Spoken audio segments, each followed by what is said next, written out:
आखिर कौन है ये? आखिर कौन है ये महानायक जो सारी यातना झेलने के लिए तैयार हैं? आखिर कौन है ये शूर जो हंसते हंसते फांसी पर चढ़ने के लिए तैयार हैं? आखिर कौन है ये युग पुरुष जिसने अपना सब कुछ मातृभूमि के लिए लुटा दिया? आखिर कौन है ये जो मधेशी जनता के लिए दर्जनों बार गिरफ्तार हुए और जेल गए? आखिर कौन है ये जो मधेश के लिए हरदम मर मिटने को तैयार है?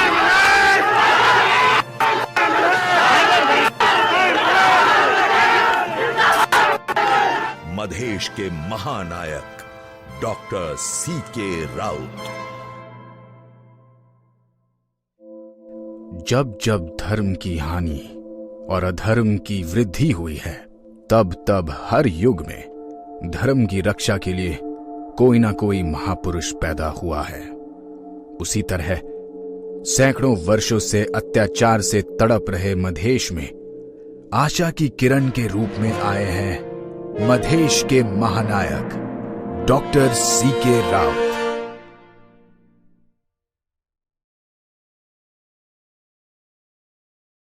अपना जजाछि शिविया गंगाया सलान मास। कोशी बैरज से 10 किलोमीटर पश्चिम सप्तरी जिले में महादेवा गांव पड़ता है। आसगर गौरा शिविया रहबै कोना, शिविया रहबै कोना। अपना जजाछि शिविया गंगाया सलान मास। शिविया संग ही लगे न चालो, आसगर गौरा शिविया। उसी गांव में डॉक्टर सीके राउत अर्थात चंद्रकांत राउत का जन्म हुआ। गांव में ही वे पले बड़े। बड़ी रे खुगानिया से असगर गौरा शिविया जोरब। गांव के ही प्राथमिक विद्यालय में उन्होंने पढ़ना शुरू किया।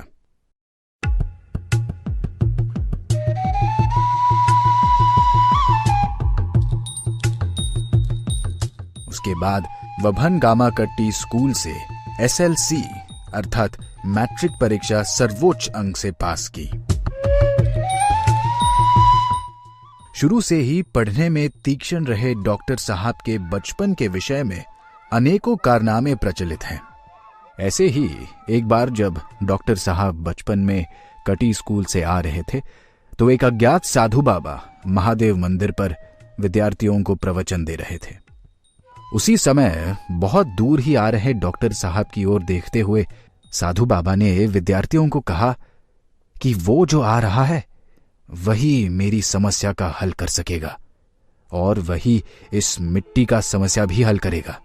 जब डॉक्टर साहब पास आए तो साधु बाबा ने उन्हें अपनी गोद में बिठाया और उनको सवाल किया, जिसका जवाब डॉक्टर साहब ने धड़ाधड़ दे दिया। उसके बाद डॉक्टर साहब के माथे पर राख का तिलक लगाकर साधु बाबा गायब हो गए।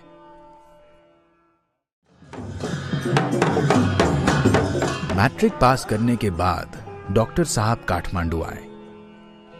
काठमांडू में त्रिभुवन विश्वविद्यालय के पुलचोक इंजीनियरिंग कॉलेज से इलेक्ट्रिकल इंजीनियरिंग में डिप्लोमा किया और तत्पश्चात उसी इंजीनियरिंग कॉलेज से इलेक्ट्रॉनिक्स इंजीनियरिंग में बैचलर उपाधि भी ली। गांव से आए तो क्या हुआ, गरीब पृष्ठभूमि के हुए तो क्या हुआ। वीर और तीक्ष्ण मधेशी होने का परिचय देते हुए डॉक्टर साहब पढ़ाई में अव्वल ही उतरते रहे और पूरे यूनिवर्सिटी में सबसे ज्यादा अंक लेकर इंजीनियरिंग उत्तीर्ण हुए। उन्हें अनेकों उपाधियां और मेडल प्राप्त हुए। उन्हें कुल रत्न गोल्ड मेडल, युवा इंजीनियर पुरस्कार, ट्रैफमैन कफ एकेडमिक अचीवमेंट अवार्ड जैसे सम्मान प्राप्त हुए। उन्हें राजा ज्ञानेंद्र द्वारा महेंद्र विद्याभूषण पदक भी दिया गया। इंजीनियरिंग करने के बाद डॉक्टर साहब लगभग 1 वर्ष एक कॉलेज में पढ़ाए और कंप्यूटर इंजीनियरिंग के हेड ऑफ डिपार्टमेंट पद भी संभाले। उसके बाद जापान सरकार की छात्रवृत्ति पाकर डॉक्टर साहब पढ़ने के लिए जापान के टोक्यो यूनिवर्सिटी गए।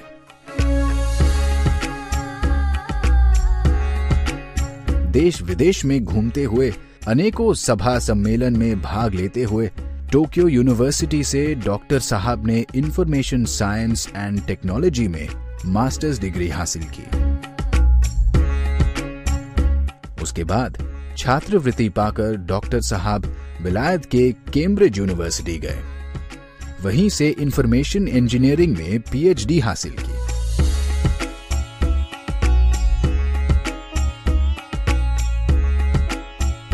विलायत से पीएचडी पूरा करने के बाद डॉक्टर साहब अमेरिका में वैज्ञानिक के रूप में काम करने लगे।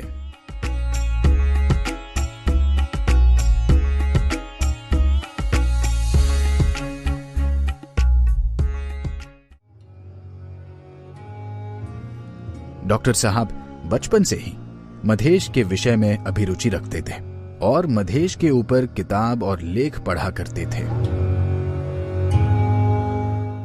मधेश के इतिहास के विषय में वे सदैव उत्सुक रहते थे।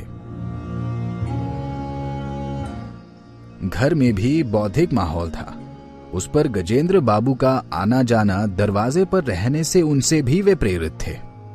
मधेश की भूमि पर नेपाली सेना और पुलिस का रहना डॉक्टर साहब को बचपन से ही चुभता था। नेपालियों के औपनिवेशिक शासन, नेपाली भाषा भेष का लादना, नेपाली में ही पढ़ने की जरूरत होना, मधेशियों की भूमि छीनकर पहाड़ियों का बस जाना, मधेशियों को नौकरी न मिलना, ये सारी बातें डॉक्टर साहब को शुरू से ही चुभती थी और डॉक्टर साहब उन समस्याओं के समाधान के विषय में सोचते रहते थे। डॉक्टर साहब जब पढ़ने के लिए काठमांडू गए और मधेशियों के ऊपर होते हुए विभेद और रंग भेद देखा तो उनका गहरा प्रभाव डॉक्टर साहब के मस्तिष्क पर पड़ा। खास करके 2057 साल में जब ऋतिक रोशन कांड हुआ, उसका बहुत ही गहरा असर डॉक्टर साहब पर हुआ। उसमें मधेशियों को काले रंग के आधार पर तलाश कर करके पीटा गया था। मधेशियों की दुकान और घरों में आग लगा दी गई।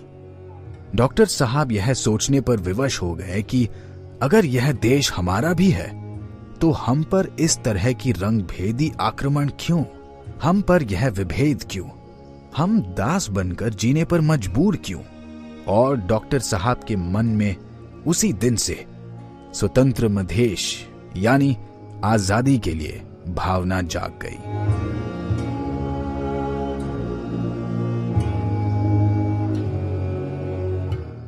फिर भी उस समय डॉक्टर साहब मधेश के लिए खुलकर नहीं लगे।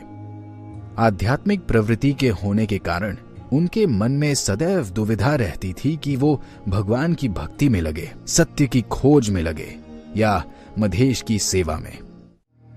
उसी दौरान डॉक्टर साहब जापान गए और वहां उन्होंने भव्य भौतिक प्रगति देखी, पर कहीं किसी में शांति और संतुष्टि नहीं।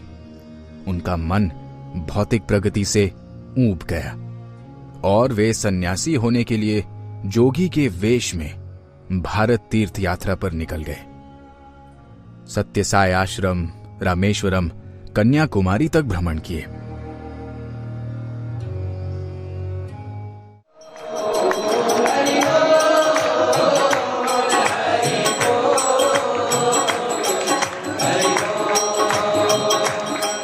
मंदिर मंदिर, मस्जिद मस्जिद भटकते रहे, यात्रा करते रहे।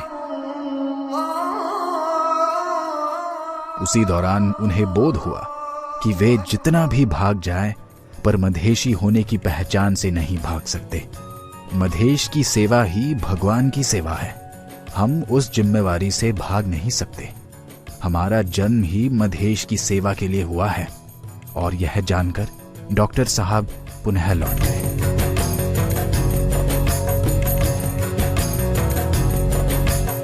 डॉक्टर साहब जब पढ़ने के लिए विदेश भी गए तो वहां पर भी वे मधेश की समस्या के विषय में सोचते रहे। उन्हें एक पल चैन नहीं मिलता था। अपनी मातृभूमि के विषय में, मधेश की मुक्ति के विषय में, मधेशियों के अधिकार के विषय में सोचते रहते। मधेश के हेतु प्रचार प्रसार करते रहते। जापान और विलायत में भी उन्होंने मधेश का प्रचार प्रसार किया। मधेश.com वेबसाइट खोलकर, मधेश के विषय पर वीडियो बनाकर और अनेकों पत्र पत्रिकाओं में लेख लिखकर भी वे मधेश का प्रचार करते रहे। उसी दौरान 2063 साल में नेपालगंज में नेपाली मधेशी दंगा हुआ। उसमें नेपाली लोगों ने पुलिस के सहयोग में मधेशियों पर आक्रमण किया।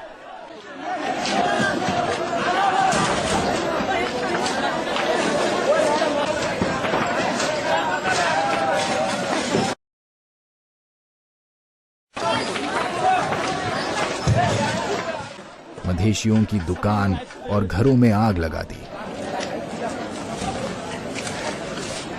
उस घटना ने डॉक्टर साहब को पुनः झटका दिया।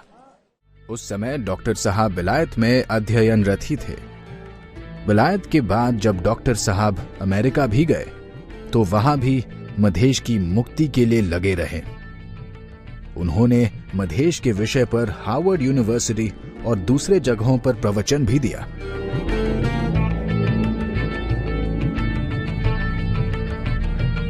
डॉक्टर साहब ने विदेश में रहते आए सभी मधेशियों को संगठित करने के लिए गैर आवासीय मधेशी संघ का भी गठन किया। मधेश के मुद्दों को उठाने के लिए न्यूयॉर्क में यूनाइटेड नेशंस की बैठकों में भी भाग लिया। इसी बीच में डॉक्टर साहब मधेश लौटे और मधेश की वर्तमान स्थिति जानने के लिए मेचिस से महाकाली यात्रा की।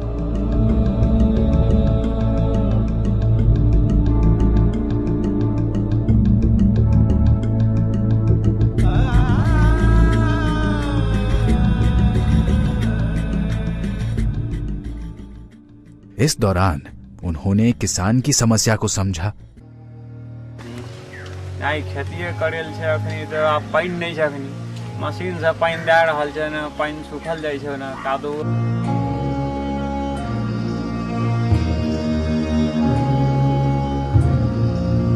सब नेता एकदम जल्दी चढ़ेले या धोती में झाड़े या सोचे आज जनता मरे या कोनो चीज का सुनवाई नहीं कर रहा। मजदूरों से उनकी हालात को जाना।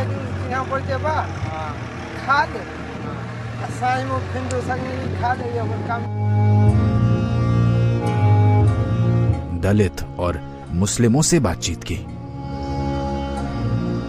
सब गरीब तरह तरह कर रहल छै। सरकार अते दलित में चीज भेजे छै मगर ऊपरे में खा जाय छै। जनता के कोनो प्राप्ति नहीं छै। थारू कमैया और कमलरी की दास्ता भरी जिंदगी को देखा।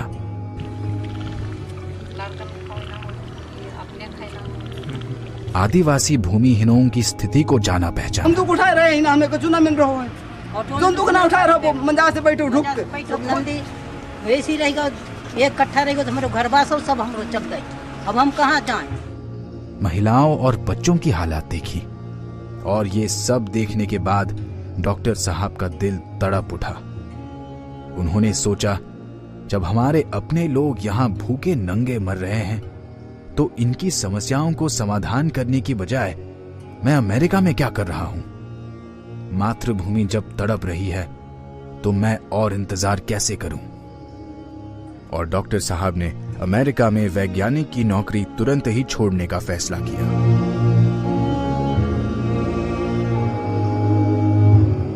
और अंततः डॉक्टर साहब 2068 साल कार्तिक माह में सदा के लिए अमेरिका से वापस लौट गए, अपनी नौकरी, करियर, सुख शयल सभी छोड़कर।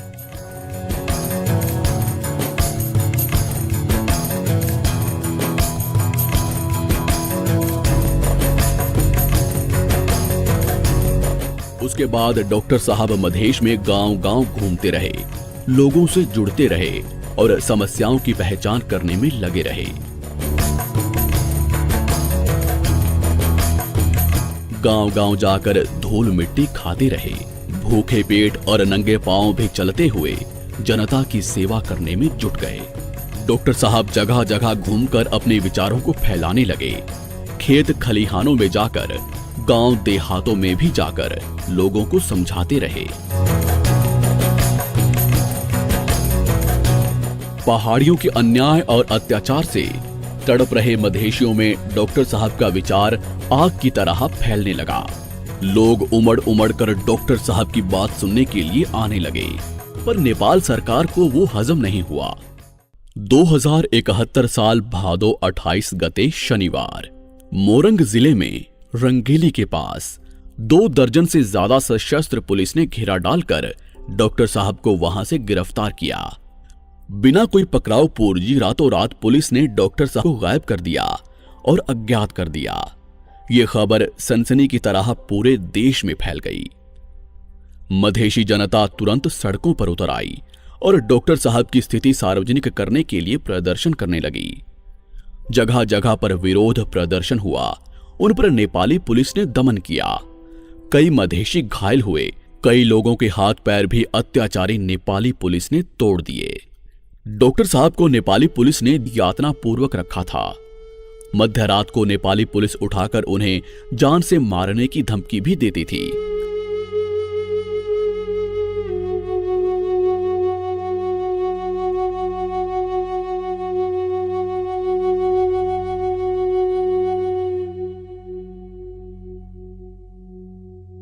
शारीरिक और मानसिक यातना दिए जाने और अभिव्यक्ति स्वतंत्रता हनन होने की बात का विरोध करते हुए डॉक्टर साहब पुलिस हिरासत में ही आमरण अनशन पर बैठ गए।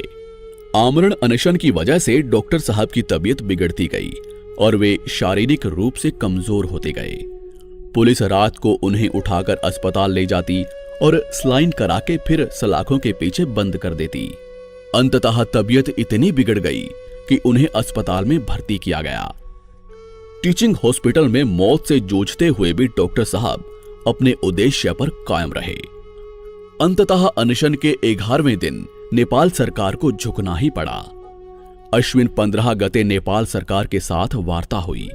नेपाल सरकार द्वारा अभिव्यक्ति स्वतंत्रता के लिए लिखित प्रतिबद्धता जाहिर की गई और डॉक्टर साहब को 48 घंटे के भीतर हिरासत मुक्त करने का वचन भी दिया गया। उसके बाद ही डॉक्टर साहब ने अनशन तोड़ा, पर नेपाल सरकार का इरादा कुछ और ही था। नेपाल सरकार ने मधेशी जनता को फिर से धोखा दिया। अपने समझौते से मुकरते हुए नेपाल सरकार ने डॉक्टर साहब के खिलाफ अश्विन 22 गते विशेष अदालत में राज्य विपल्व का मुद्दा दायर किया और जन्म कैद की मांग की। उधर कई दिन चले बयान और बहस के बाद आश्विन 28 गते विशेष अदालत द्वारा 50,000 रुपया जमानत खोली गई, पर डॉक्टर साहब ने वो धरोटी देने से इनकार कर दिया। डॉक्टर साहब ने मधेश के लिए जान देने की ठान ली थी। अपना सर काटकर देने को भी तैयार थे। अंततः धरोटी नहीं देने की वजह से डॉक्टर साहब को काठमांडू के दिल्ली बाजार जेल भेज दिया गया। वहां पर उनके साथ बड़ा दुर्व्यवहार किया गया। डॉक्टर साहब को रात को 10 बजे तक बारिश में बाहर भिजते रहना पड़ा।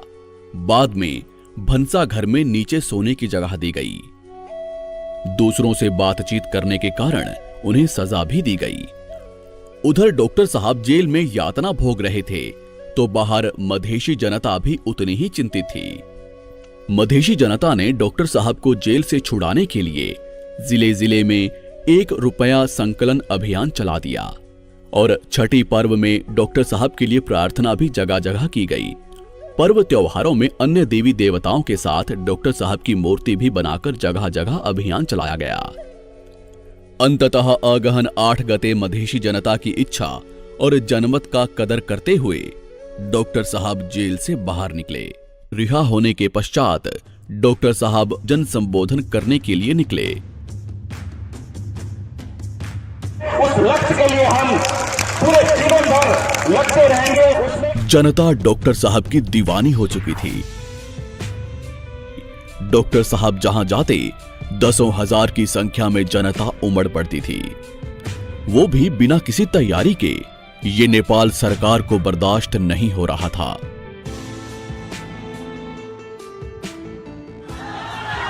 उस 19 गते शनिवार को विराट नगर में आम सभा का कार्यक्रम रखा गया था।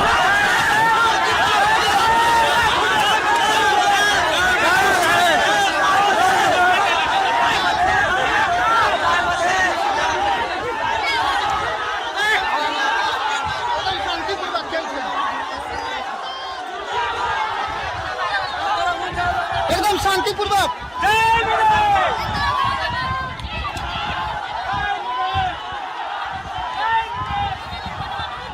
वहां पर व्यापक पुलिस दमन हुआ। कई राउंड आंसू गैस छोड़ी गई और हवाई फायर भी किए गए। प्रहरी ने डॉक्टर साहब के पैर भी तोड़ दिए और उनके बाएं हाथ की अंगुली से भी खून निकल गया। डॉक्टर साहब को सभा स्थल से ही पुलिस उठाकर ले गई। हिरासत में पीड़ा से छटपटाने पर भी डॉक्टर साहब को इलाज के लिए नहीं ले जाया गया।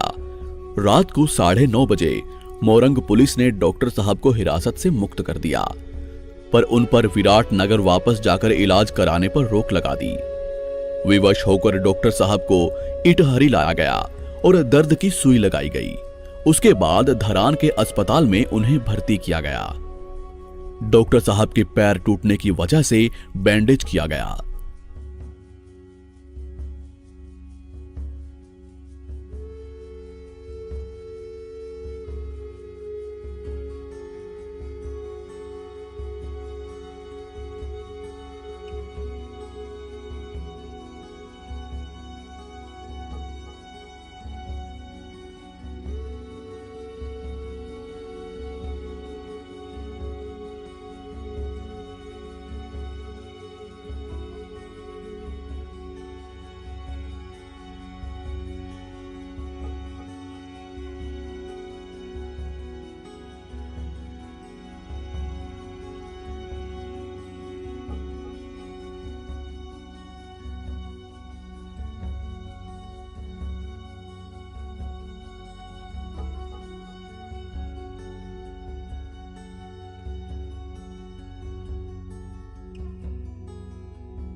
उधर पुस 24 गते के लिए वीरगंज में आम सभा पहले ही तय हो चुकी थी।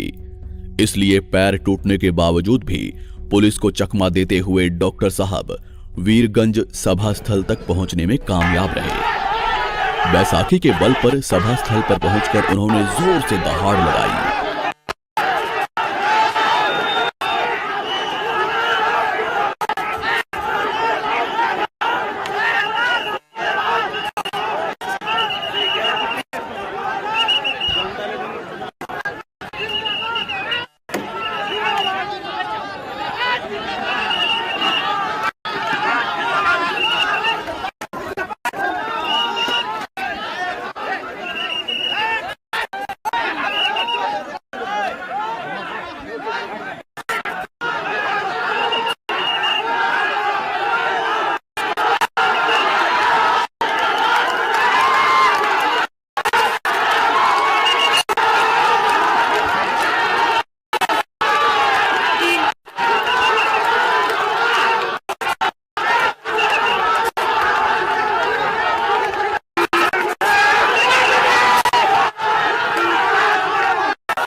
सरकार को दंगा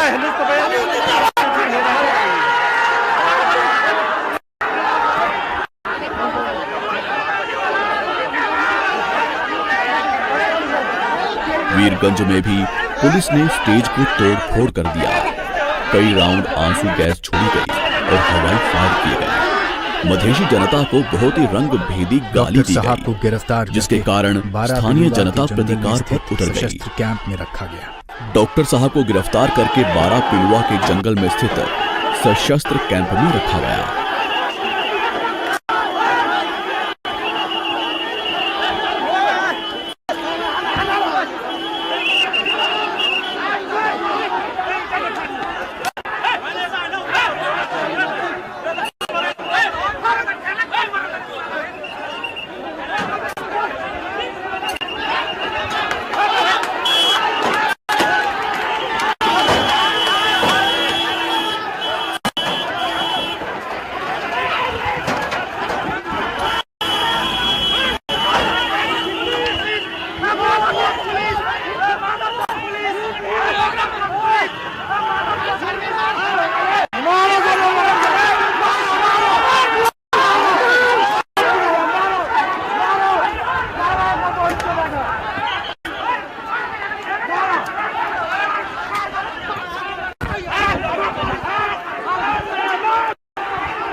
उधर काठमांडू में पत्रकार सम्मेलन करके डॉक्टर साहब ने सारी घटनाओं को मीडिया के सामने रखा और चेतावनी दी थी कि नेपाल सरकार के इस क्रूर दमन के विषय में जो खामोशी नेपाली मीडिया और मानव अधिकार कर्मी दिखा रहे हैं वो कालांतर में किसी के हित में नहीं होगी।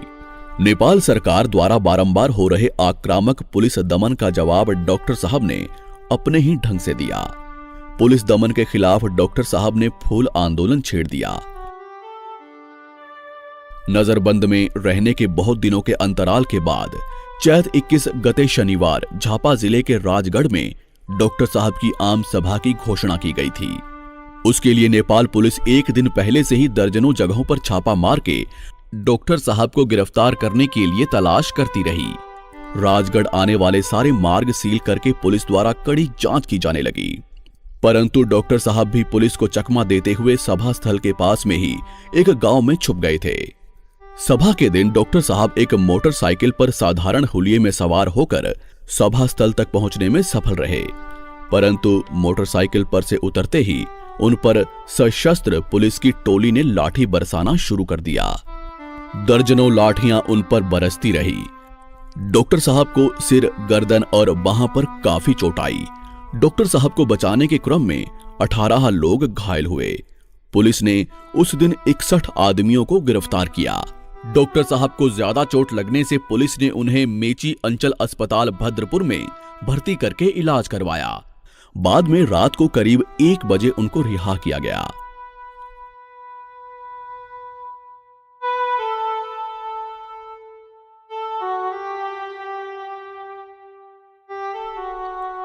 घायल अवस्था में डॉक्टर साहब को कार्यकर्ताओं ने उठाकर मध्य रात में विराट नगर के नोबल अस्पताल के इमरजेंसी वार्ड में लाया और वहां पर उनकी जांच और इलाज करवाया।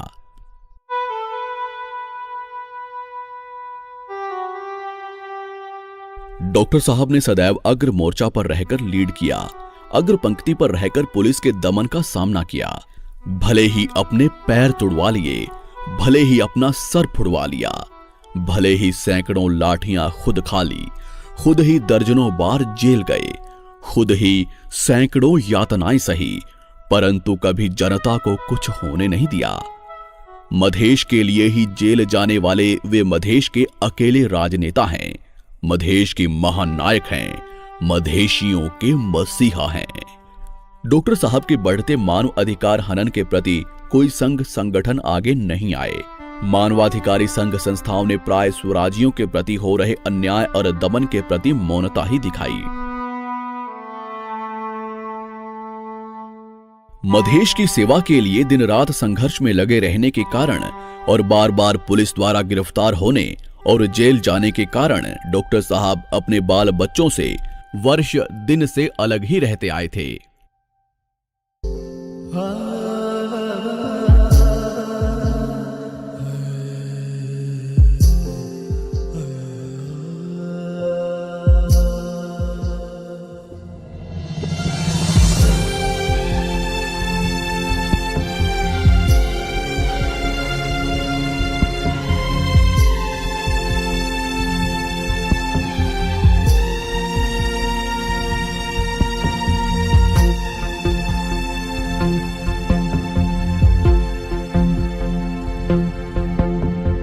लग नहीं हो तो है बिना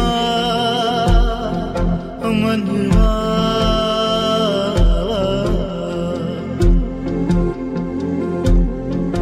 हो आए नहीं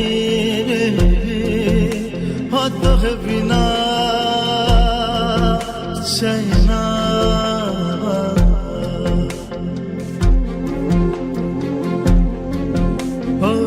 नहीं हो तो है बिना मनवा टक टक दे रही मेरी टक टक दे रही मेरी अब तो है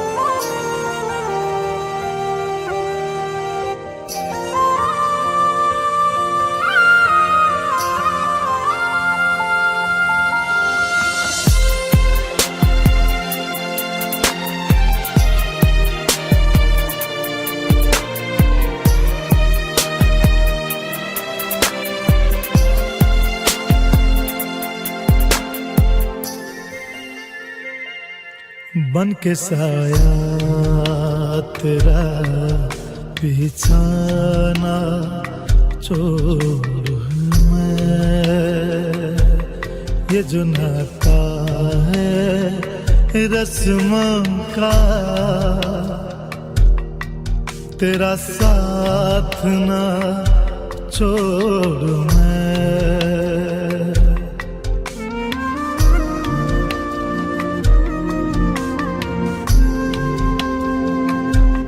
बन के साया तेरा बिछाना छोड़ू मैं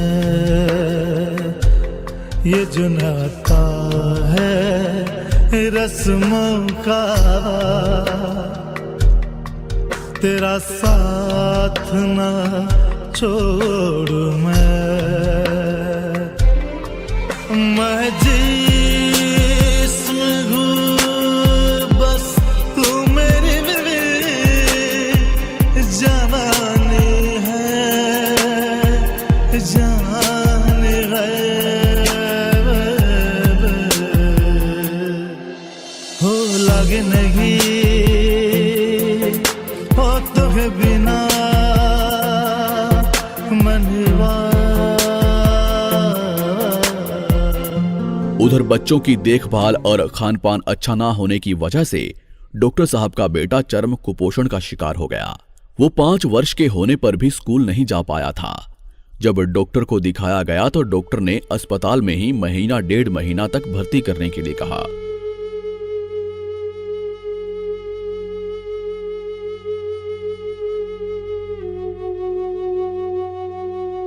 बच्चों को अपने पास रखकर देखभाल करने में आसानी हो और मुद्दा लड़ने के लिए काठमांडू जाने में भी आसानी हो, इसलिए डॉक्टर साहब जनकपुर शिफ्ट हो गए।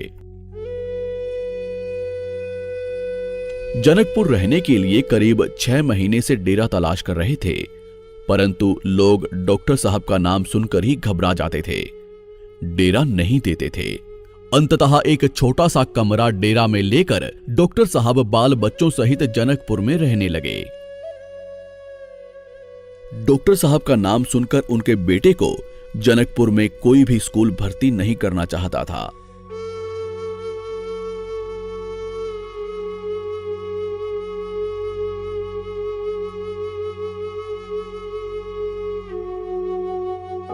अंततः एक जान पहचान के स्कूल में जैसे तैसे साथियों से कहकर दाखिला दिलाया।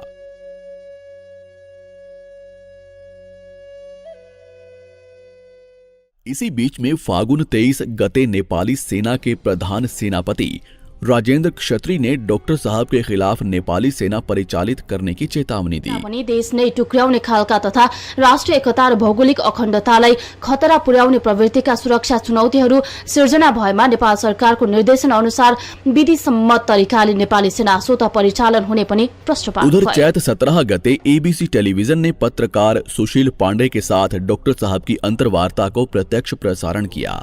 आज हामी यसै सम्बन्धमा छलफल गर्दैछौँ। स्टुडियोमा हुनुहुन्छ स्वतन्त्र मधेस गठबन्धनका संयोजक डाक्टर सीके। हामी चाहिँ आफ्नो काम गर्छौं र हाम्रो चाहना नै के हो भने जनताले चाहनुपर्छ र जनताले चाहेपछि विश्वको कुनै पनि सुपर पावरले कहिले पनि इतिहासमा रोक्न सकेको छैन। उस अंतर्वार्ता ने नेपाली मीडिया और समाज में हलचल पैदा कर दी। मधेशी जनता के बीच में भी वो अंतर्वार्ता बहुत ही लोकप्रिय हुई। उसका वीडियो मधेश आंदोलन में जगह जगह दिखाया जाने लगा।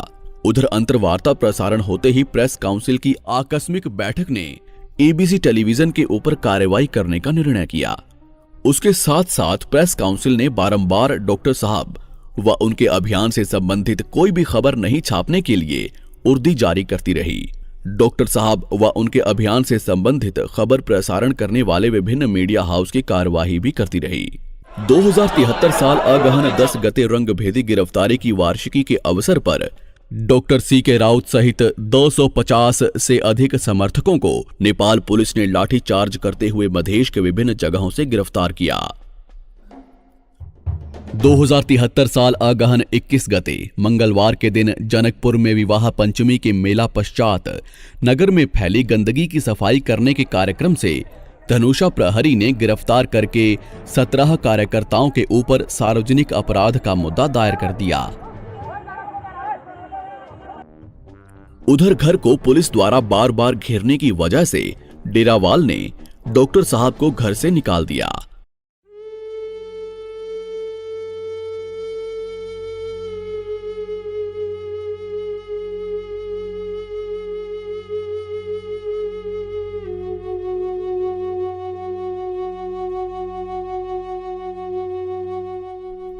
छोटे छोटे बच्चों को लेकर कहां जाएं, कुछ पता नहीं।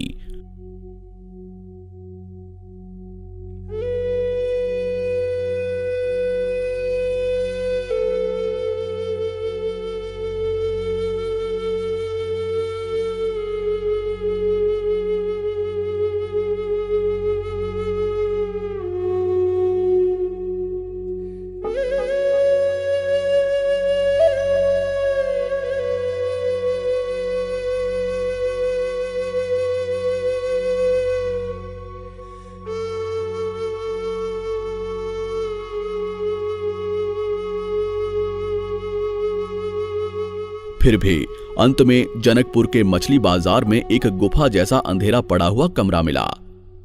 अपने बच्चों को लेकर डॉक्टर साहब वहीं रहने लगे।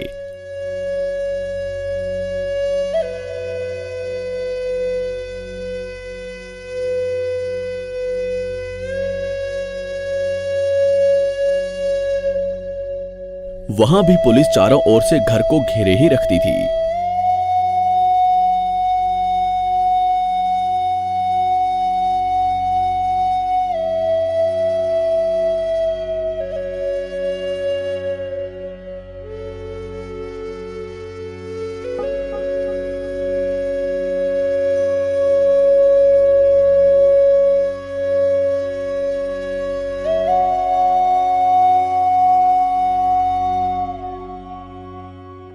इस तरह से नेपाल सरकार ने गठबंधन को कोई भी गतिविधि करने के ऊपर में ही रोक लगा दी थी। यहां तक कि सामाजिक कार्य करने के ऊपर भी अघोषित प्रतिबंध ही लगा दिया।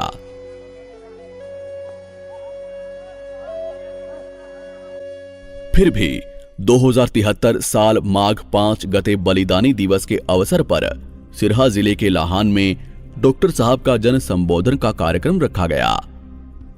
कार्यक्रम को रोकने के लिए नेपाल पुलिस द्वारा हरेक कोशिश की गई। डॉक्टर सीके राउत के जनकपुर स्थित निवास को घेर कर रखा गया। रास्ते में भी जगह जगह पर लोगों को रोकने के लिए पुलिस तैनात की गई। कई जगहों से आने वाली बसों और ट्रैक्टरों को पुलिस ने रास्ते में ही रोक दिया। फिर भी लाखों की संख्या में मधेशी जनता उतर गई। डॉक्टर साहब भी पुलिस की नजरों से बचकर कार्यक्रम स्थल तक पहुंचने में सफल रहे।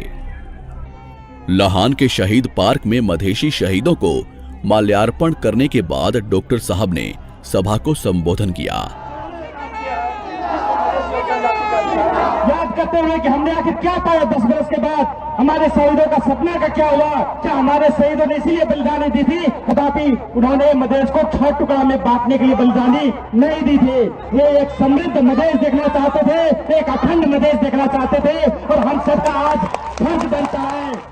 उसी दिन लाहान में ही मधेशी मोर्चा ने भी अपनी सभा रखी थी, परंतु जहां पर मधेशी मोर्चा की सभा में लगभग 100 आदमियों की उपस्थिति थी, वहीं डॉक्टर साहब की सभा में लगभग 1 लाख जनता सहभागी हुई थी। 2073 साल माघ 5 गते की सभा ने देश विदेश में पूरी तरह हलचल मचा दी। इस विषय को लेकर नेपाल की संसद में भी बारंबार आवाज उठी। डॉक्टर साहब पर कार्रवाई करने के लिए नेपाल सरकार के ऊपर अनेकों दबाव डाले गए। देखिए हजूर, आजकल का लौंडा सीके पीके मेरा राजनीतिक चौपट कर रहा है। कुछ कीजिए हजूर, 2-4 खोखा मैं भिजवा दूंगा। ठीक है मंत्री जी। इस कारण से 2073 साल माघ 20 गते करीब 30 से 40 पुलिस वालों ने डॉक्टर साहब के जनकपुर स्थित किराए के मकान को घेर लिया। डॉक्टर साहब ने अपने सहयोगी को पुलिस से गिरफ्तारी पूर्जी मांगने के लिए नीचे भेजा। तब तक में 2 जगहों पर ग्रिल में लगे हुए तालों को तोड़कर बंदूक सहित करीब 10-15 सशस्त्र पुलिस घर के अंदर घुस गई। पुलिस ने डॉक्टर साहब के छोटे छोटे बच्चों तथा पत्नी के साथ दुर्व्यवहार करते हुए डॉक्टर साहब को गिरफ्तार किया। डॉक्टर साहब को धक्का मारकर पुलिस गाड़ी में बैठाकर ले गए। जनता देखती रह गई। डर के मारे कोई आगे नहीं आया। चाबी नहीं संभाला, हम चाबी लगा दीजिए। हम चाबी आने ला तब से तला तोड़ का भीतर सरासर से 5-7 डॉक्टर साहब को जिला प्रहरी कार्यालय धनुषा में करीब 1 घंटा रखा गया। उस दौरान में डॉक्टर साहब के घर की तलाशी ली गई। तलाशी के दौरान डॉक्टर साहब की पत्नी और बच्चों के साथ पुलिस ने दुर्व्यवहार किया।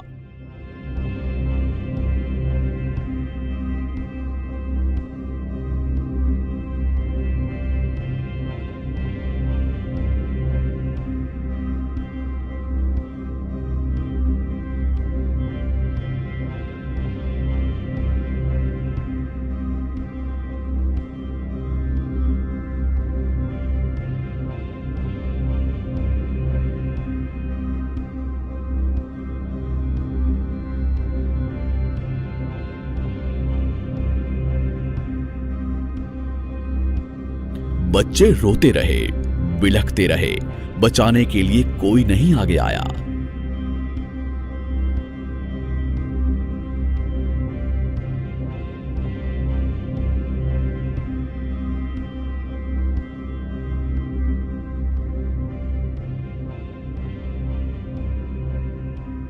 डॉक्टर साहब को रात लगभग 10 बजे तक ढलकेबर इलाका प्रहरी कार्यालय में रखा गया।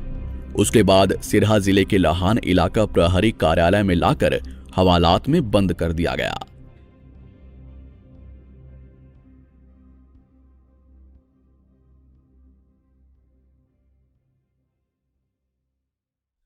उधर डॉक्टर साहब ने हिरासत में कहा कि नेपाल सरकार और आतंकवादी संगठन ISIS में कोई फर्क नहीं। लाहौर हिरासत में कैदियों को यातनाएं देने की बात भी सामने आई। पुलिस द्वारा बयान कराने के समय में यातना देने, देर रात को ले जाकर बंदूक दिखाकर जबरदस्ती बयान पर दस्तखत कराया जाता था। पीने के पानी के लिए भी तड़पाया जाता था। कपड़ा देने तथा भेंट मुलाकात करने के लिए अवरोध डाला जाता था। डीएसपी का अंगरक्षक मध्य रात्रि को सेंट्री से आकर कहता था, इन लोगों को गोली ठोक दो, तुम्हारा ट्रांसफर अच्छी जगह करा देंगे।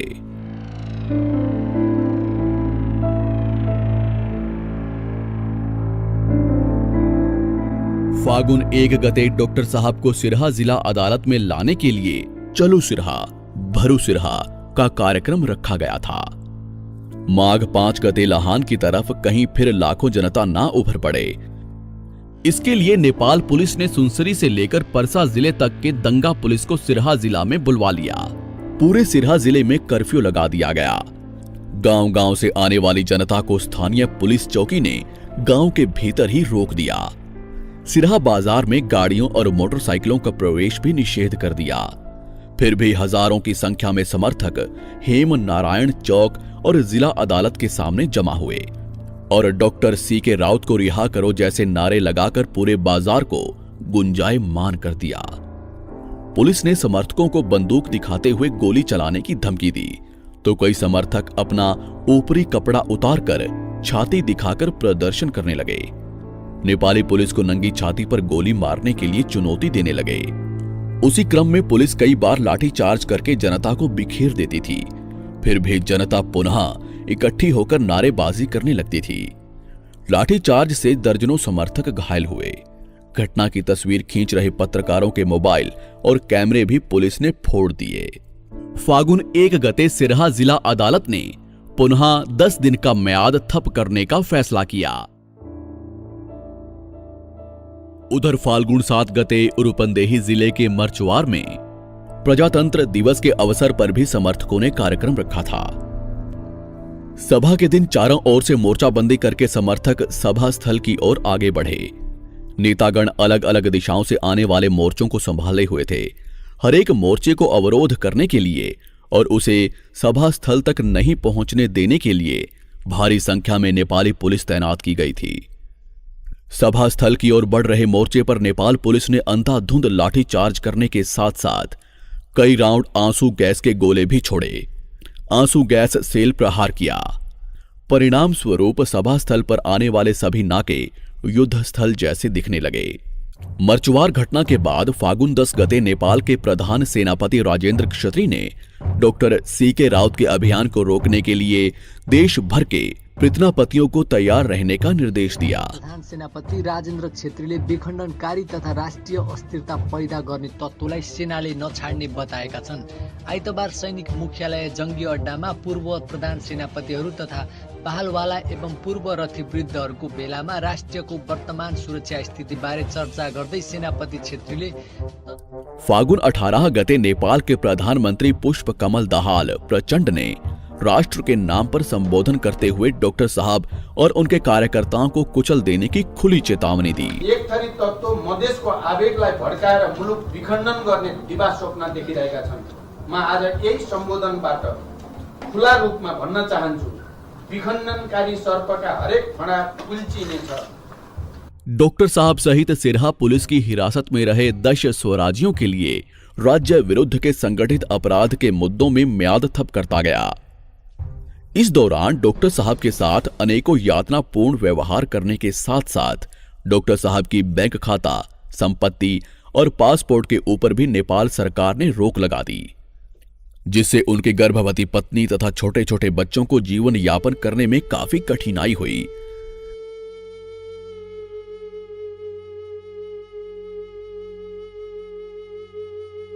दो 2073 साल चैत्र 31 गते रिहा करने का आदेश दिया, परंतु डॉक्टर साहब को अदालत के गेट पर ही पुनः गिरफ्तार किया गया। गिरफ्तार होते होते डॉक्टर साहब ने उपस्थित जन समुदाय से शांतिपूर्ण मार्ग पर अडिग रहने के लिए आह्वान किया। डॉक्टर साहब के स्वागत के लिए फूल मालाओं सहित उपस्थित हुई जनता ने डॉक्टर साहब के ऊपर फूल बरसा दिए। डॉक्टर साहब को पुलिस रातों रात रूपंदेही जिले में ले गई। उधर बाहर में 2 दिनों तक डॉक्टर साहब के विषय में कोई खबर तक नहीं पहुंच पाई कि आखिर उन्हें कहां ले जाया गया। ऐसा लगा कि सरकार ने डॉक्टर साहब को गायब ही कर दिया। बैसाख 7 गते गुरुवार को अदालत में डॉक्टर साहब का बयान लिया गया।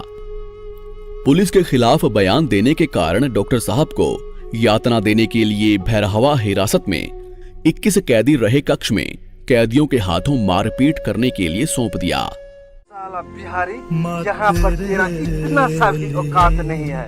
कुछ भी तुम्हारे जैसे लोगों को इस देश में कोई काम नहीं है। मत जाओ साला, पीट पीट कर मार डालेंगे। सर पर हर दर्द सह जाऊं।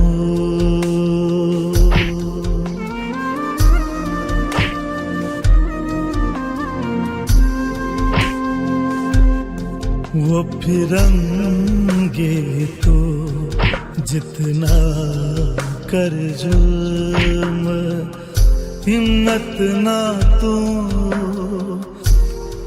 तोड़ पाएगा।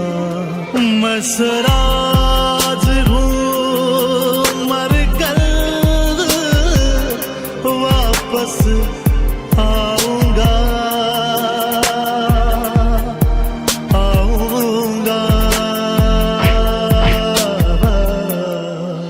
हो लग नहीं हो तो है बिना मनवारा। हो टक टक दे कि रही मेरी,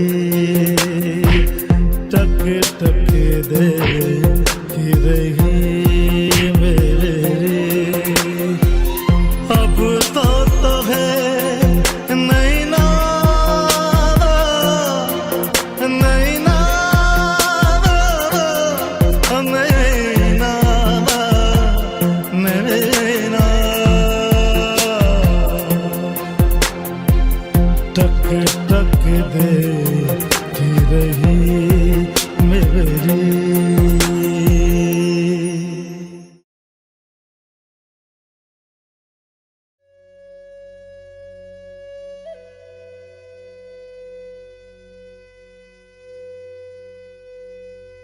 डॉक्टर साहब के घर में सभी चिंतित थे। घर में बहुत परेशानी थी। डॉक्टर साहब के माता पिता बहुत बीमार थे। बच्चे भी जनकपुर में अकेले थे। बच्चे भी निराश हो गए कि डॉक्टर साहब एक जगह से छूटते हैं तो पुलिस दूसरी जगह से फिर पकड़ लेती है। अब 10 वर्ष 20 वर्ष कितना जेल होगा पता नहीं। डॉक्टर साहब घर में रहते तो घर में बैठे प्रोग्रामिंग करके गुजारा चलाते थे। पुलिस के पकड़ने पर वो भी रुक गया था। इसलिए डॉक्टर साहब को भी बच्चों की चिंता सताती थी कि बच्चे क्या खा रहे होंगे, कैसे रहते होंगे, कहीं भूखे तो नहीं होंगे। पुलिस और सरकार के डर के मारे डॉक्टर साहब के परिवार व बच्चों को कोई देखने तक नहीं आता था। मदद करने की बात तो दूर है। डॉक्टर साहब की पत्नी बीमार थी। ऐसी हालत में भी कहीं से कोई मदद नहीं मिली। वो मदद के लिए दर दर भटकती रही। ऐसी ही चिंता के बीच डॉक्टर साहब ने पुलिस हिरासत से ही अपनी पत्नी के नाम एक पत्र में कविता लिखी थी।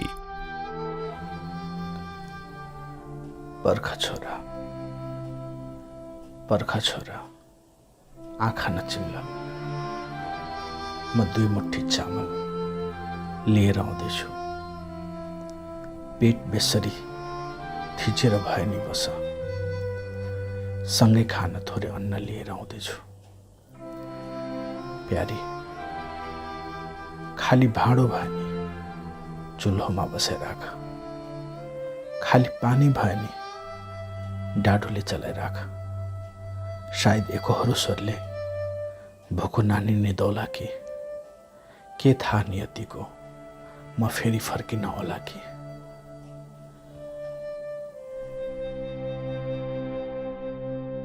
अंततः बैसाख 12 गते बहस के बाद अदालत ने रिहा करने का आदेश दिया, परंतु डॉक्टर साहब को रूपंदेही पुलिस ने फिर से गिरफ्तार करके उसी रात अड्डासार करते हुए रोहतट जिला प्रहरी को सौंपा गया। रोहतक जिला अदालत में डॉक्टर साहब के ऊपर चलाए गए राज्य विरुद्ध के संगठित अपराध मुद्दे में बैसाख 14 गते उनकी तरफ से 37 वकीलों की बहस के पश्चात उन्हें साधारण तारीख पर रिहा करने का आदेश दिया। अखनो देखाव जा रहा है हम अदालत तीसर अदालत से निकल लिए है। ऐसे पहले सीधा फैसला दिल के देते मत हो जा फिर पकड़ लेल के तकर बाद ला गेले अहाँ रूपनदेहियो में न्यायालय का फैसला दो दिल के फिर ला गेले फाइन उठा से निकल लिए नहीं उठा भीतर पकड़ के लेके ऐठान ले उठा अखन निकल छे कि नहीं निकले छे लेकिन ऐठा पुलिस का गाड़ी एक लगल छे तो यही रफ्तार पर अन्याय है तो पाप का घड़ा बहुत जल्दी बाहर। डॉक्टर साहब को पकड़ने और यातना देने का क्रम चलता रहा।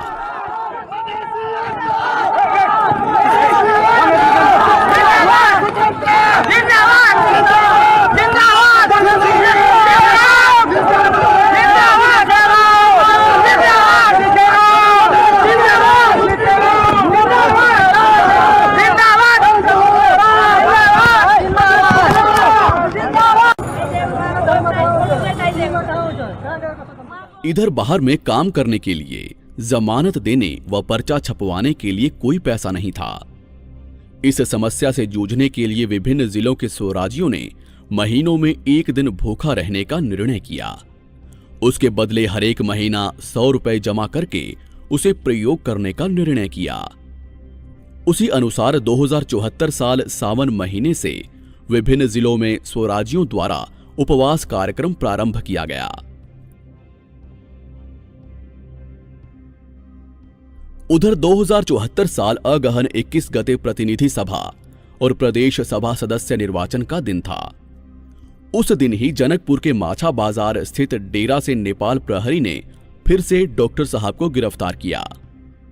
डॉक्टर साहब के डेरा के ग्रिल में लगे तारों को तोड़कर करीब 1 दर्जन पुलिस वाले बिना किसी पकड़ाव व खान तलाशी पुर्जी के कुत्ते सहित घर में जबरदस्ती घुस गए। घर में खाना खा रहे छोटे छोटे बच्चों को आतंकित किया। घर की तलाशी लेने के साथ साथ डॉक्टर साहब को गिरफ्तार किया। अब कहिया तक थाना में रखल जेते, कहिया तक हिरासत में रखल जेते, एहि विषय में कोनो जानकारी नहीं देल गेल छै। देख रहल छी अपने से एक्सक्लूसिव दृश्य डॉक्टर सीके राउत के मात्र अपन टेलीविजन से। और बच्चा के साथ दुर्व्यवहार करते हुए मुझे गिरफ्तार किया है।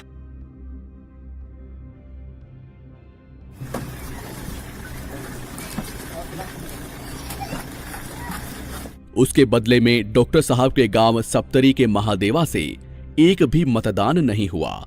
पूरा शून्य मतदान रहा। ग्रामीणों ने मतदान का पूर्णतः बहिष्कार किया। सेना और पुलिस को लाकर गांव में परिचालन किया गया। गांव भर में जनता को मतदान करने के लिए अनेकों चेतावनियों और धमकियों सहित बार बार माइकिंग किया गया। लोगों के घर घर जाकर सेना और पुलिस के जवानों ने धमकी दी। अनेकों डर भी दिखाए, परंतु गांव के लोग अपने निर्णयों पर अटल रहे और एकता को बनाए रखा। परिणाम स्वरूप शाम तक में एक भी मतदान नहीं हुआ और खाली मतपेटिका को ही मतदान केंद्र से वापस ले जाना पड़ा। अंततः अगहन 27 गते उच्च अदालत के द्वारा डॉक्टर साहब को रिहा किया गया।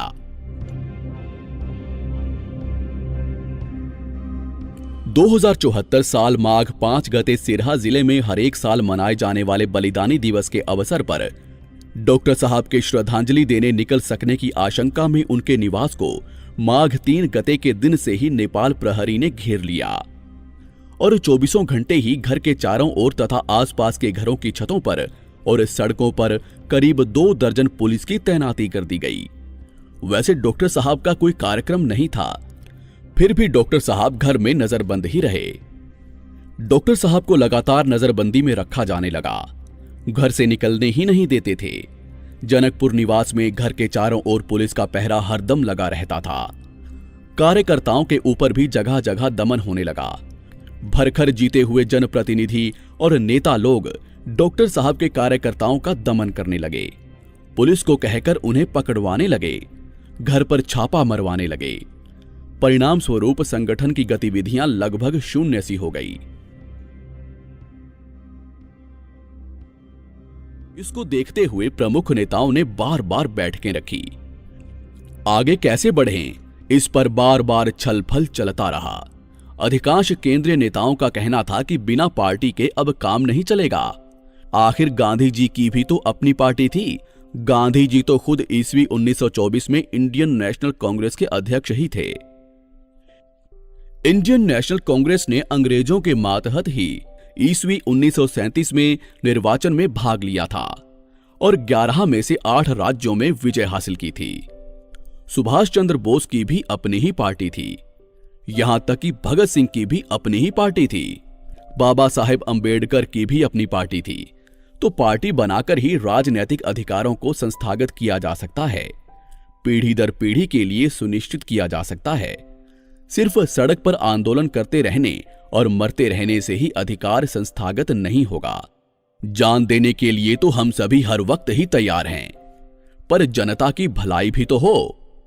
अभी डर के मारे कोई संगठन में नहीं लग रहा है। पार्टी बनेगी तो लोगों को लगने में सहज होगा, कार्यकर्ताओं को काम करने में सहज होगा।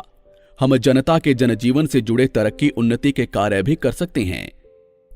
ऐसे तर्क करते हुए 6 महीने के दरमियान कई बार बैठक हुई।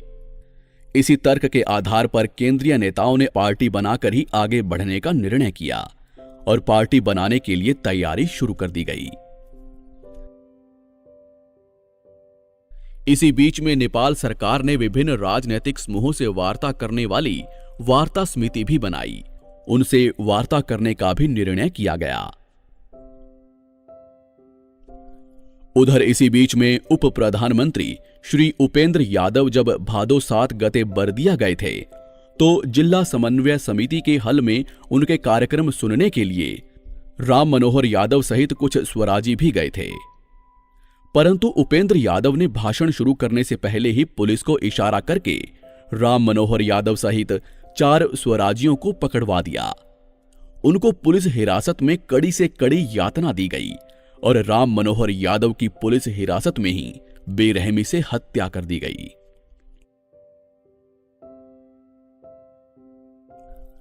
उधर अश्विन 3 गते काला दिवस मनाने की तैयारी भीतर ही भीतर भव्यता के साथ चल रही थी, पर पुलिस ने भी इस बार डॉक्टर साहब को 15 दिन पहले ही पकड़ने की सोच बना ली थी। इसकी सूचना डॉक्टर साहब को प्राप्त हो गई थी। जैसे भी हो कार्यक्रम सफल करना ही था।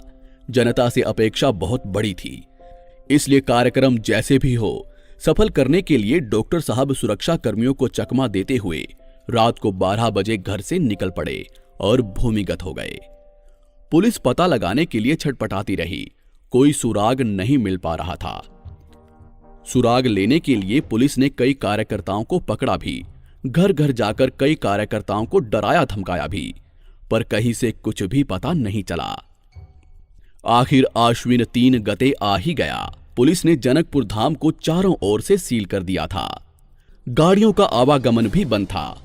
उधर दूसरी पार्टियों के नेता हमारे समर्थकों को गांव-गांव और रास्तों में ही रोकने लगे, पुलिस को बुलवाकर पकड़वाने लगे। करीब 600 से ज्यादा स्वराजियों को जनकपुर धाम में ही गिरफ्तार किया गया। दोपहर तक में पूरे मधेश में मायूसी छा गई। मधेशी जनता निराश होने लगी। विदेशों में भी प्रतीक्षा कर रही मधेशी जनता काफी दुखी हो गई। फिर भी स्वराजी हिम्मत नहीं हारे। डॉक्टर साहब स्वयं अपनी गोप्य जगह से ही उन्हें निर्देशन दे रहे थे। करीब 400 स्वराजी अकस्मात जनकपुर धाम से थोड़े दूर में जमा हुए और पूरी स्पीड में मोटरसाइकिल को चलाते हुए रैली प्रदेश सभा की ओर बढ़ी। अकस्मात जमा हुए और तेजी से बढ़ते हुए रैली को पुलिस रोक नहीं पाई। रैली ने प्रदेश सभा को घेरते हुए गेट और भवन पर झंडा लहराया। फिर वहां से निर्देश अनुसार जनकपुर धाम बाजार की ओर रैली बढ़ी। जैसे ही रैली रामानंद चौक पर पहुंची, डॉक्टर साहब भी मोटरसाइकिल पर सवार होकर भीड़ में पहुंच गए। शहीदों को माल्यार्पण किए। भाषण देने के लिए कोई स्टेज नहीं था, इसलिए गाड़ी के हुड पर ही चढ़ गए। तब तक में हजारों की संख्या में जनता ने डॉक्टर साहब को घेर लिया था। सैकड़ों बंदूकधारी पुलिस देखती ही रह गई। डॉक्टर साहब ने भी अपनी बाहें फैलाकर सीना दिखाते हुए पुलिस को चुनौती दी कि जितना गोली चलाना है चलाओ मेरे सीनों पर, तुम्हारी गोली से हम नहीं डरते, हम तो अपना अधिकार लेकर रहेंगे। इस घटना के 18 दिन बाद अश्विन 21 गते डॉक्टर साहब तारीख लेने के लिए घर से सिरहा और रोहतहट के लिए रवाना हुए। डॉक्टर साहब के साथ उनकी 4 वर्षीय बेटी भी थी। वहां तारीख लेने के बाद डॉक्टर साहब रोहतहट जिले के लिए रवाना हुए। वहां रोहतहट जिला अदालत के आगे भी डॉक्टर साहब को देखने के लिए हजारों की संख्या में जनता मौजूद थी। कई अपने हाथों में फूल मालाएं लिए हुए थे। तारीख लेने के बाद डॉक्टर साहब जनता को प्रणाम करने के लिए अदालत के गेट पर पहुंचे। वहीं उन्हें कान में एक इंस्पेक्टर ने कहा कि आपको सीडीओ और एसपी साहब ने बुलाया है। तो डॉक्टर साहब अपनी गाड़ी में बैठकर ही उनके पीछे गए। एसपी कार्यालय पहुंचने के बाद उन्हें बताया गया कि आपको गिरफ्तार कर लिया गया है।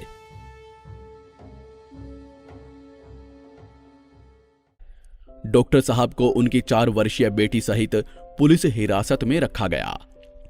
बेटी काफी बीमार थी, दिन भर उल्टी हुई थी और कुछ खाना भी नहीं खाया था, इसलिए डॉक्टर साहब का साथ छोड़ना भी नहीं मान रही थी। फिर भी करीब 6-7 घंटे हिरासत में रहने के बाद बेटी को रात के करीब 12 बजे जनकपुर धाम में छोड़ दिया गया।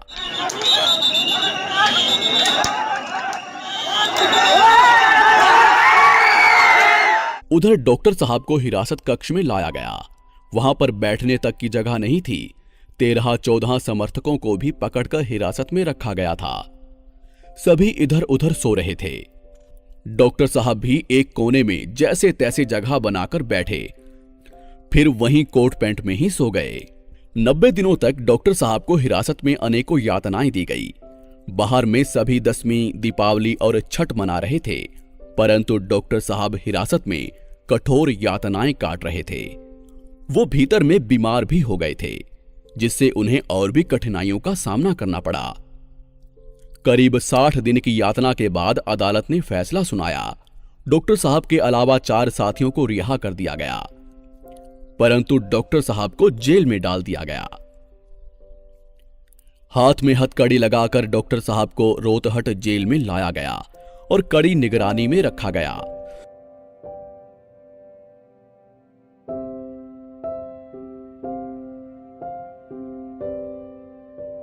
कुछ महीने पहले ही डॉक्टर साहब का पथरी डायग्नोस किया गया था।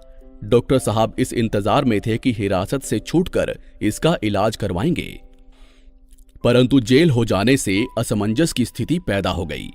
रोहतहट जिले में कोई इलाज की व्यवस्था नहीं थी। डॉक्टर साहब को बार बार दर्द उठता था। वहां के प्रशासन की लापरवाही को देखकर स्थिति और भी विकराल लगती थी, क्योंकि मरने की अवस्था में पहुंचने पर भी जेल से बाहर कहीं ले जाकर इलाज करवाने की स्थिति में नहीं थे। डॉक्टर साहब ने प्रशासन से इलाज करवाकर वापस हिरासत में लाने की अनुमति मांगी। उसका जवाब नहीं आया, बल्कि डॉक्टर साहब को उस जेल से ही ट्रांसफर करके सेंट्रल जेल काठमांडू ले जाने के लिए आदेश आ गया। प्रशासन का कहना था कि डॉक्टर साहब को रोहतहट जेल में जान का खतरा है। कुछ नेता डॉक्टर साहब को जेल में ही मरवाने की योजना पर काम कर रहे थे, इसलिए डॉक्टर साहब को सेंट्रल जेल भेजा गया। जाड़े के महीने में घने कुहासे के बीच सुबह 4 बजे ही डॉक्टर साहब को हाथ में हथकड़ी लगाकर गाड़ी में डालकर काठमांडू ले जाया गया। हाथ में हथकड़ी होने से डॉक्टर साहब सर्दी में अपनी नाक तक नहीं पहुंच पाते थे। केंद्रीय कारागार काठमांडू में डॉक्टर साहब को करीब 300 आदमियों के साथ एक ही हॉल में रखा गया। सोने की बड़ी मुश्किल से 1.5-2 फीट की जगह ही मिलती थी। सेंट्रल जेल में हाथ में हथकड़ी लगाकर बाहर परिक्रमा कराई जाती। जेल में डॉक्टर साहब को बहुत बुरी यातनाओं से गुजरना पड़ता। उनका स्वास्थ्य वैसे भी ठीक नहीं था। उल्टा जाड़े में बीमार पड़ने की वजह से उन्हें जेल के ही अस्पताल में भर्ती कराया गया। अस्पताल में डॉक्टर से जांच कराते समय भी पुलिस हथकड़ी नहीं खुलती थी। जेल में डॉक्टर साहब से किसी को मिलने तक नहीं दिया जाता था। डॉक्टर साहब के पीछे सदैव पुलिस का पहरा लगा रहता था। क्या बात करते हैं, पुलिस रिकॉर्ड करती थी। उधर डॉक्टर साहब के भाई साहब ने सर्वोच्च अदालत में पुनरावेदन याचिका दायर की। उसी पर कई दिनों से बहस चल रही थी। देश के एक से एक धुरंधर वकीलों ने बहस की। अंततः 2075 फागुन 23 गते डॉक्टर साहब सर्वोच्च अदालत के आदेश पर रिहा हुए। स्वतन्त्र मधेस गठबन्धनका संयोजक सीके राउतलाई थुनामुक्त गर्न आदेश दिए। 2075 फागुन 24 गते पूर्व घोषणा के अनुसार राष्ट्रीय सभागृह में भव्य कार्यक्रम का आयोजन किया गया। उसमें नेपाल के प्रधानमंत्री, गृह मंत्री, सभामुख, सांसद सभी की उपस्थिति थी। उसमें नेपाल सरकार और स्वतंत्र मधेश गठबंधन के बीच में 11 सूत्रीय समझौता किया गया। डॉक्टर साहब ने सभा को संबोधित करते हुए वहीं से घोषणा की थी। के थियो भन्दाखेरि अब की बार एक ही मांग जनमत संग्रहका होएला र राज्य पक्षले जनतामा निहित रहेको त्यो संप्रभुतालाई स्वीकार गर्दै, नेपाली जनतामा रहेको त्यो सार्वभौम सत्तालाई स्वीकार गर्दै, पोइन्ट नम्बर 2 मा उहाँहरूले स्वीकार गर्दै हामीलाई राजनीतिक स्पेस दिनुभएको छ कि हैन, अब जे चाहिन्छ त्यो जनमतबाटै जनताले लिए हुन्छ। यहाँ जनता नै सर्वोपरि हो, जनताभन्दा ठुलो कोही पनि छ। त्यही भएर यो राज्यको पनि जित हो, यो जनताको पनि जित हो। यसलाई कसैले अन्यथा अर्थ लाउने प्रयास नगरौँ, हामी सावधान रहौँ, यो सबैको जित भएको। भव्य तालियों की गड़गड़ाहट के बीच सारी जनता को साक्षी रखकर दोनों पक्षों द्वारा उस पर हस्ताक्षर किए गए। समझौते से पूरा नेपाल तथा देश विदेश भी तरंगित हो गया। खुशियां पूरे मधेश में मनाई गई, जगह जगह दीपावली की गई।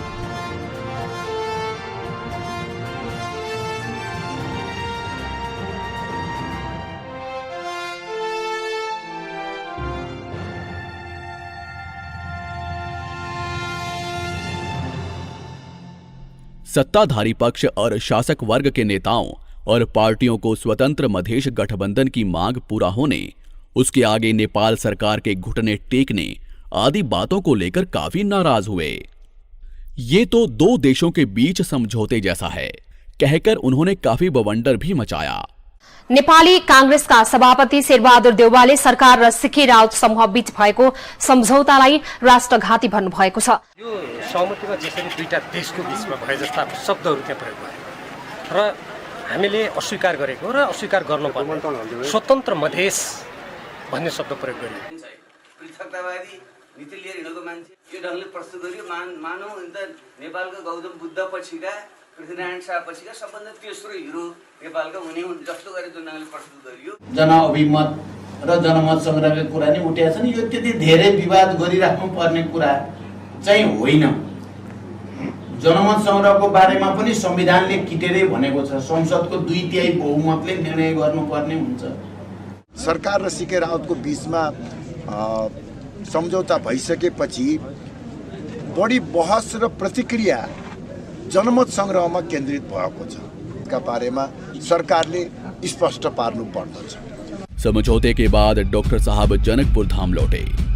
वहां पर उनका एयरपोर्ट से ही भव्य स्वागत हुआ। हजारों की रैली ने पूरे नगर की परिक्रमा की। विजय के नारों के साथ पूरा शहर गूंज गया।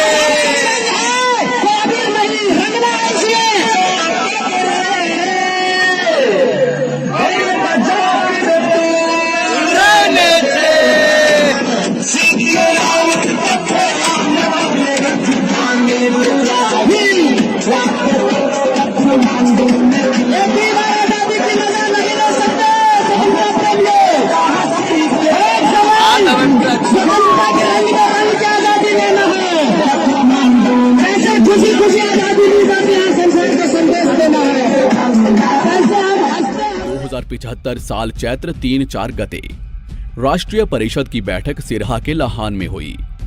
उसमें वृहद छलफल पश्चात जनता के जन अभिमत की कद्र करते हुए जनमत पार्टी की घोषणा की गई। जनमत पार्टी की घोषणा के साथ ही जनता में उत्साह छा गया। चारों ओर मधेश में खुशहाली छा गई। वहीं से चैत्र 5 गते डॉक्टर साहब अपने माता पिता का दर्शन करने हेतु गृह जिला सप्तरी पधारे। डॉक्टर साहब का स्वागत करने के लिए पूरी जनता सड़कों पर उमड़ आई। दूर दूर से लोग दौड़ते हुए डॉक्टर साहब का अभिनंदन करने के लिए आते रहे।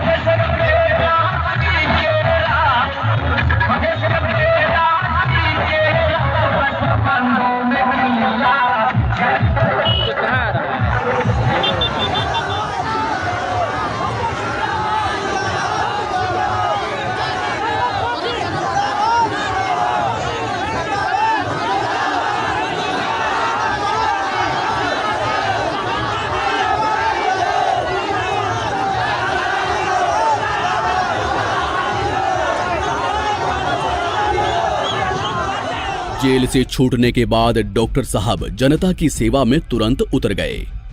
चैत महीने में 12 परसा जिले में चक्रवात तूफान से पीड़ित हुई जनता से मिलने गए, अस्पतालों के निरीक्षण किए। चैत्र 30 गते सिरहा के मिर्चैया में विजय सभा का आयोजन भव्य रूप से किया गया।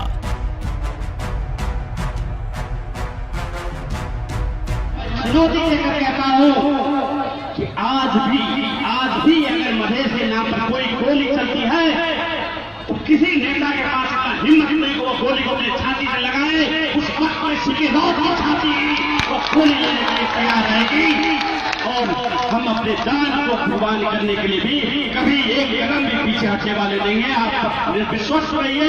जय मधेश, जय स्वराज, जय जनमत पार्टी। बैसाख 8 गते शहीद राम मनोहर यादव के गांव बांके जिले के कपासी में सभा की गई। क्या गर्मी, क्या ठंड, क्या धूप, क्या छांव, क्या सूखा, क्या बारिश, डॉक्टर साहब जनता के बीच में हर पल बने रहे। जनता के सुख दुख में हर एक पल साथ खड़े रहे।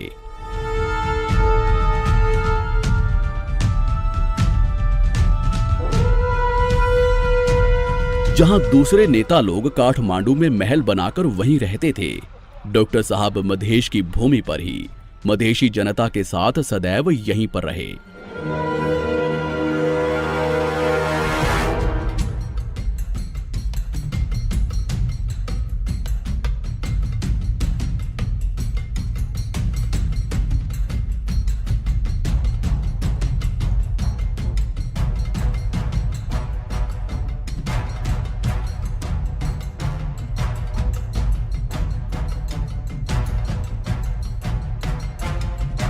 इसके साथ डॉक्टर साहब जनता के बीच में खुल्लम खुल्ला जाने लगे।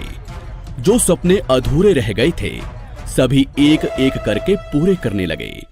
जो सभा काठमांडू में नहीं हो पाई थी उसे भी 2076 अगहन 7 गते आयोजन करके दिखा दिया। सलमा कोशी समझौता गरेर कोशी बेच्ने कोही मधेसी थिएनन्। गण्डकी समझौता गरेर गण्डकी बेच्ने कोही मधेसी थिएनन्। दर्जनों जगह सभाएं की गई।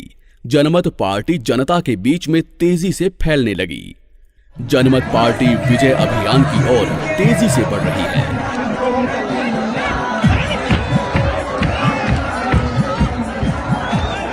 डॉक्टर साहब अपने सर पर कफन बांधकर जनता को अधिकार दिलाने निकल पड़े हैं। मधेशी जनता को डॉक्टर साहब पर पूर्ण भरोसा है। जनता को पूरा यकीन है कि जनता राज जरूर आएगा, अधिकार जरूर मिलेगा, न्याय जरूर मिलेगा, अच्छे दिन जरूर आएंगे। जय मधेश, जय स्वराज, जय जनमत।